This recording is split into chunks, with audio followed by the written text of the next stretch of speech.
Hello, എല്ലാവരും സുഖമായിട്ടിരിക്കുന്നല്ലോ അല്ലേ? അപ്പോൾ ഇന്ന് നമ്മുടെ കണ്ണേട്ടൻ്റെ ബർത്ത്ഡേ ആയിരുന്നു കേട്ടോ.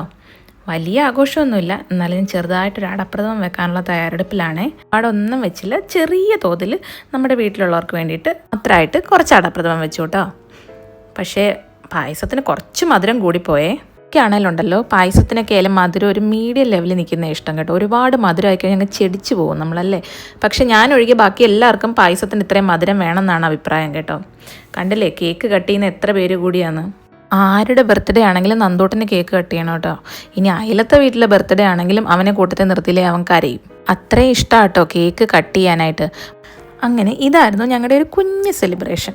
പണ്ടൊക്കെ ആകുമ്പോഴുണ്ടല്ലോ നാട്ടിലായിരുന്ന സമയത്ത്, അതായത് ഞാൻ സ്കൂളിലൊക്കെ പഠിക്കുന്ന സമയത്തുണ്ടല്ലോ, നമ്മൾ ഈ ബർത്ത് ഡേറ്റ് നോക്കിയല്ല ബർത്ത്ഡേ ആഘോഷിക്കുന്നത്.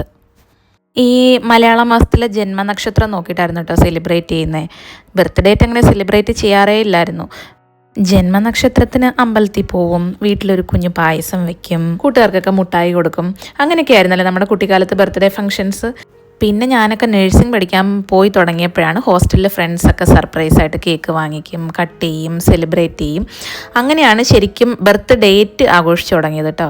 ഇപ്പം പിന്നെ നമ്മളെല്ലാവർക്കും ബർത്ത് ഡേറ്റ് നോക്കി ആഘോഷിക്കുന്നത്. പക്ഷേ എന്നാലും ചിലപ്പോൾ അമ്മയോടൊക്കെ പറയുമ്പോൾ ഉണ്ടല്ലോ, അമ്മയൊക്കെ ചിലപ്പോൾ ബർത്ത് ഡേറ്റ് മറന്നു പോകും.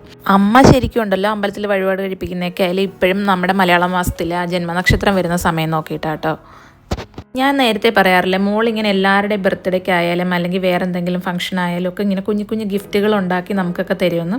അപ്പോൾ അവൾ അച്ഛൻ്റെ ബർത്ത്ഡേക്ക് കുറച്ച് ദിവസം മുമ്പേ ഇങ്ങനെ പ്രിപ്പയർ ചെയ്ത് ഇങ്ങനെ കാത്തു വെച്ചിരിക്കുമായിരുന്നു കേട്ടോ ഇത് അച്ഛന് കൊടുക്കാനായിട്ട്. കുറേ ദിവസങ്ങളായി ഇത് പ്രിപ്പയർ ചെയ്ത് വെച്ചിട്ട്. ഇതൊക്കെ ആളുടെ സ്വന്തം ക്രിയേറ്റിവിറ്റി ആട്ടോ.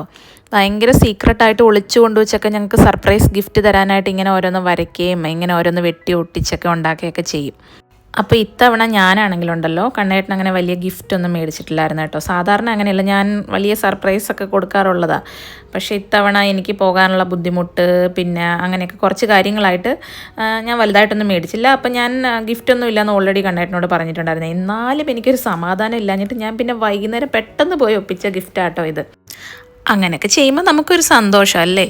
പിന്നെ ഞാനുണ്ടല്ലോ ഗിഫ്റ്റ് മേടിക്കുവാണെങ്കിലും ചുമ്മാ ഓക്കെ ഗിഫ്റ്റ് കൊടുക്കാനായിട്ട് അങ്ങനെ എന്തെങ്കിലുമൊക്കെ അങ്ങ് മേടിക്കാം, അങ്ങനെയല്ല. ഞാൻ എപ്പോഴും നമുക്ക് പെട്ടെന്ന് ഉപകാരമുള്ള കാര്യങ്ങളെ മേടിക്കാറുള്ളൂ കേട്ടോ. അങ്ങനെ എന്തായാലും എൻ്റെ വക ഒരു ചെറിയ ഗിഫ്റ്റ് ഞാൻ കണ്ണേട്ടന് കൊടുത്തു. ഇവിടെ ഇനിയിപ്പോൾ ഞങ്ങൾക്ക് വീണ്ടും വേറെ കുറേ പണികളിലാട്ടോ. കണ്ണേട്ടനാണെങ്കിൽ തിയേറ്റർ മോഡിഫൈ ചെയ്യുന്നതിൻ്റെ പണിയിലാണ്. ഒറ്റയ്ക്ക് നിന്ന് ചെയ്യുന്നതുകൊണ്ട് കുറച്ച് ദിവസങ്ങളെടുക്കും. ഫിനിഷ് ആകുമ്പോൾ ഫുള്ളായിട്ട് ഞാൻ കാണിച്ചു തരുന്നതായിരിക്കും കേട്ടോ. അപ്പോൾ ശരി, ഇതുപോലൊരു കുഞ്ഞു വീഡിയോയുമായി വീണ്ടും കാണാം. ബായ്.